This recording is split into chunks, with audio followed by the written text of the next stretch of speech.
Good morning friend. Friend, आज है 5 अगस्त 2023 और जानेंगे आज की इस डेट से संबंधित दैनिक रोजगार समाचार को। तो चलिए बिना वक्त गवाए शुरू करते हैं आज का अपना ये वीडियो। दोस्तों, 10वीं की कंपार्टमेंट की परीक्षा में 47% छात्र हुए हैं मात्र पास।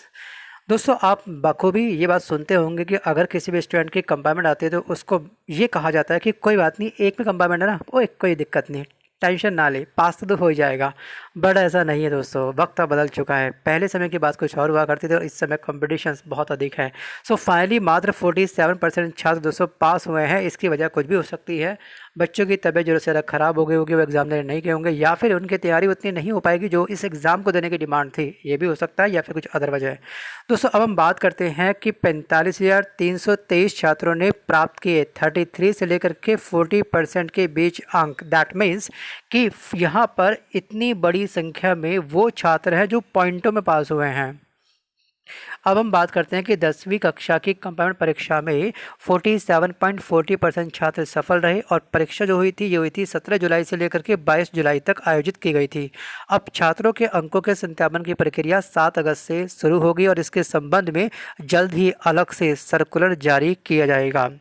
और अगर हम बात करें कंपार्टमेंट की परीक्षा में कुल 1,31,385 छात्र ने पंजीकृत किया था, जिसमें 1,27,622 छात्र और छात्राएं ने परीक्षा दी थी, प्रेजेंट रहे। जबकि हम कह सकते हैं कि 3,763 जो अभ्यर्थी थे, जो हमारे छात्र थे, वो क्या थे, एब्सेंट रहे, अनुपस्थित रहे। तो परीक्षा में कुल 60,551 छात्र और छात्राओं को पास घोषित किया गया। और इस तरह से परीक्षा का अगर हम बात करें, पासिंग जो परसेंटेज है वो निकलता है 47.40%।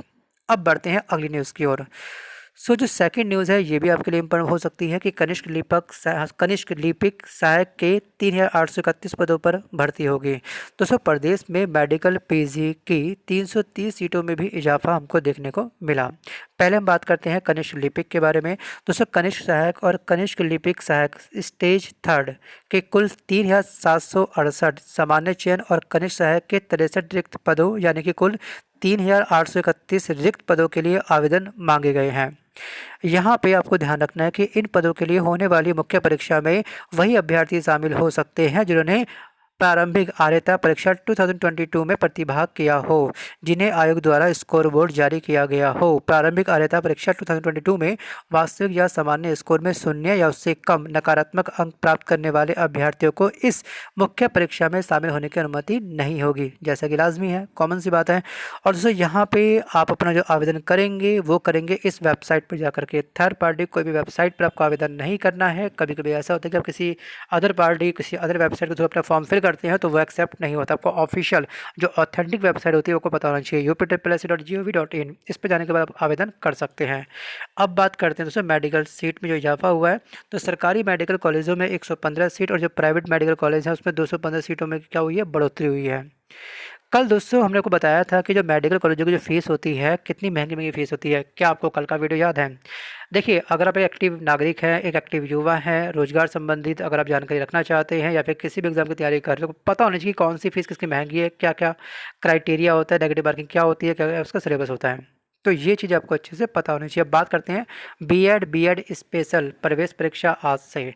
उत्तर प्रदेश राजश्री टंडन मुक्त विश्वविद्यालय के सत्र 2023 और 24 की बीएड और बीएड स्पेशल शिक्षा की प्रवेश परीक्षा शनिवार को होगी। मतलब कि आज से ये परीक्षा स्टार्ट हो चुकी है और परीक्षा के लिए प्रदेश के 10 जिले 15 परीक्षा केंद्र बनाए गए हैं और परीक्षा सुबह 10 बजे से लेकर दोपहर 1 बजे तक आयोजित होगी। और परीक्षा में यहाँ ध्यान रखिएगा कि 11,593 मतलब कि 11,593 अभ्यर्थी शामिल होंगे। नेक्स्ट हमारी न्यूज़ है विश्वविद्यालय को लेकर के। विश्वविद्यालय में अब सभी काम ऑनलाइन होंगे, बट इसका अर्थ ये नहीं कि सभी विश्वविद्यालय के अंदर काम ऑनलाइन होगा। जो आप लोग फॉर्म भरते हो पेपर लैस सब काम रहेगा, लेकिन ये आपका होगा इलाहाबाद विश्वविद्यालय के अंदर। तो इलाहाबाद विश्वविद्यालय में अब सभी काम ऑनलाइन होंगे। कुलपति प्रोफेसर संगीता श्रीवास्तव ने शुक्रवार को ई ऑफिस पद्धति का अनावरण किया, शुभारंभ किया और इससे काम में तेजी आने के साथ अफसरों एवं कर्मचारियों की जवाबदेही तय होने के भी जो दावे किए जा रहे हैं। विश्वविद्यालय ने पेपरलेस कार्य संस्कृति और डिजिटलाइजेशंस की तरफ एक कदम और बढ़ा दिया। ई ऑफिस पद्धति के कवायद काफ़ी पहले शुरू हो गई थी, लेकिन कोविड काल के दौरान इसमें गति थोड़ी सी अवरुद्ध हो गई, गति थोड़ी सी रुक गई। हमारी जो नेक्स्ट न्यूज़ है दोस्तों, नेक्स्ट न्यूज़ हमारी रहेगी यहाँ पर 61 साल में नियुक्ति, सिर्फ 1.5 साल पढ़ाएंगे। दोस्तों आपको एक चीज़ अच्छे से पता होगी, 50 वर्ष से अधिक उम्र वाले 5 अभ्यर्थियों का हुआ चयन, और जो एडिड कॉलेजों में भर्ती की नहीं है अधिकतम उम्र सीमा, इसको लेकर के कोई भी एज का क्राइटेरिया, एज की बाउंडेशंस कुछ नहीं रखी गई है, खासतौर पे एडिड कॉलेजों के अंदर। 50 साल के ऊपर वाले अभ्यर्थी में 5 अभ्यर्थियों का हुआ है चयन। तो प्रतीक्षा सूची में वेटिंग लिस्ट से ऐसे 5 अभ्यर्थियों का चयन हुआ जिनकी उम्र 50 साल या इससे अधिक है। अंग्रेजी विषय में चयनित अजय मिश्रा, इनका जन्म है 10 अप्रैल 1969, दैट मीन्स कि ये 54 ईयर के हैं। और साइंस में वीरेश कुमार 50 ईयर के हैं, और अंग्रेजी में सरिता पांडे जो वर्तमान 51 ईयर के हैं, और विज्ञान में राकेश राजा जिनकी उम्र है 51। इन सभी को नौकरी मिलने जा रही है। 50 साल से अधिक उम्र के ये लोग हैं। सोचिए, अगर हम बात करेंगे विभिन्न सुरक्षा बलों में 1.14 लाख पद होंगे खाली।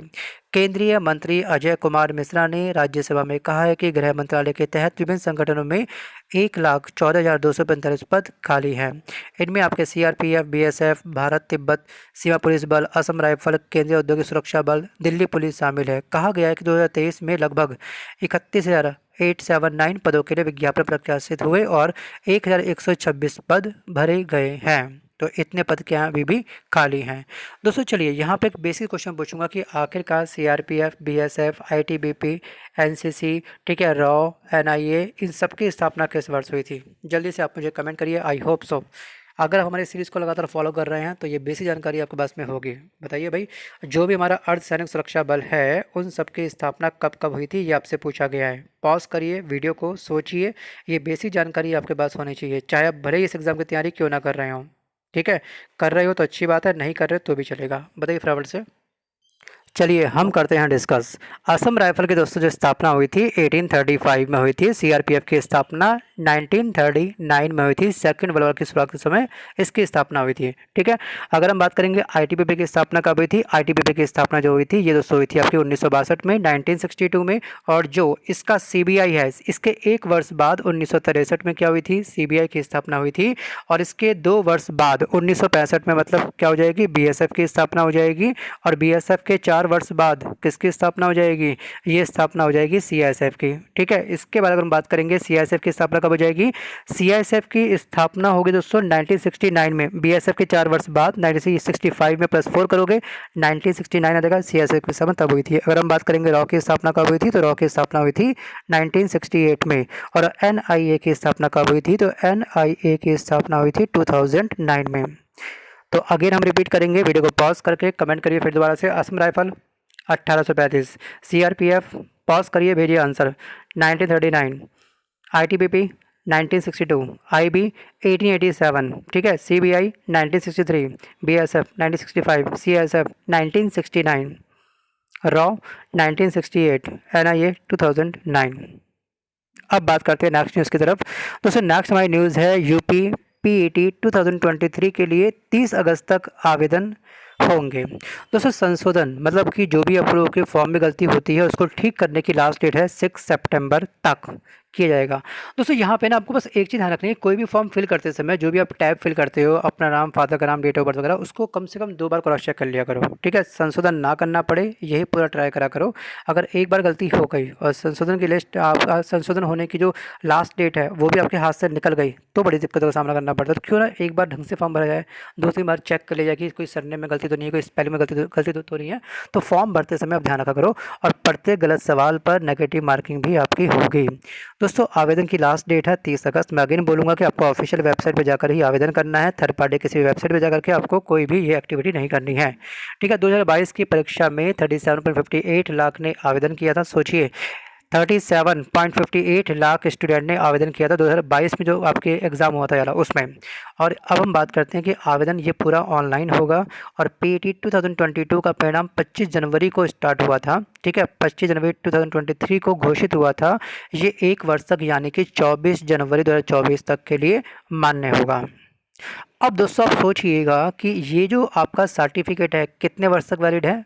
ये जो आपका पैट वाला पीईटी वाला जो सर्टिफिकेट है कितने वर्ष तक वैलिड हो जाएगा, 1 साल तक। ये आपको होना चाहिए पता। और आपको ये पता होना चाहिए कि अगर लास्ट ईयर 37.58 लाख ने आवेदन किया है तो इस बार जो ये आपका फॉर्म निकला है फिर दोबारा से, तो आप ये बात ध्यान रखिएगा कि ये सब बच्चे भी ये वाला फॉर्म भरेंगे, क्योंकि इनका भी क्या होगा, ये सेम सर्टिफिकेट वाला 1 साल के लिए क्या होगा, वैलिड होगा। राइट। अब ये सोचिए कि इस 1 साल में कोई यूपी ने वैकेंसी निकाली है, 1 साल के अंदर यूपी ने कितनी वैकेंसी निकाली है, कहाँ पे सर्टिफिकेट काम आया है। बी पॉजिटिव, बट पॉजिटिव इतना ना हो जाइएगा कि आपकी आंखों में सफ़ेद पट्टी बन जाए कि आप कुछ देख ही ना पाओ सामने। ठीक है। तो अगर हम बात करें यहाँ पे फ़ीस के बारे में, चलिए, अनारक्षित और अन्य पिछड़े वर्ग की फ़ीस 185 रुपीज़ है, और अनुसूचित जाति और अनुसूचित जनजाति की 95 रुपीज़ है। दिव्यांग स्टूडेंट से भी फीस ली जा रही है 25 रुपये। सोचिए, आयु सीमा 18 से 40 वर्ष तक है। अब आप सिंपल सिंपल सिंपल अगर मैं बात करूं, 37.58 लाख लोगों ने आवेदन किया, मतलब कि फ़ीस जमा करी होगी इन लोगों ने। चलो मैं यहाँ पे 58 लाख हटा देता हूँ, मैं बोलता हूँ 37 लाख, लमसम ये लगाइएगा। 37 लाख को अगर मैं मल्टीप्लाई करता हूँ इस फीस की एवरेज से, बताइए कितने से करूँ मल्टीप्लाई। 95 रुपीज़ इनके लिए, 185 इसके लिए। चलिए अब मल्टीप्लाई करता हूँ मैं इसको सिंपल सिंपल सिंपल 100 से। सोचिए, 100 रुपये से तो 1 साल में कितना रिवेन्यू जनरेट हो चुका है यूपी सरकार के पास। Think about it. मल्टीप्लाई करना आपको आता होगा, 37 लाख में कितनी ज़ीरो होती है ये भी आपको पता होगा, 5 जीरो होती है ना। मल्टीप्लाई करने के बाद 5 जीरो के बाद 2 जीरो और लगा लो, निकाल लो कि पर ईयर कितना रेवेन्यू जनरेट हो रहा है यहाँ पर।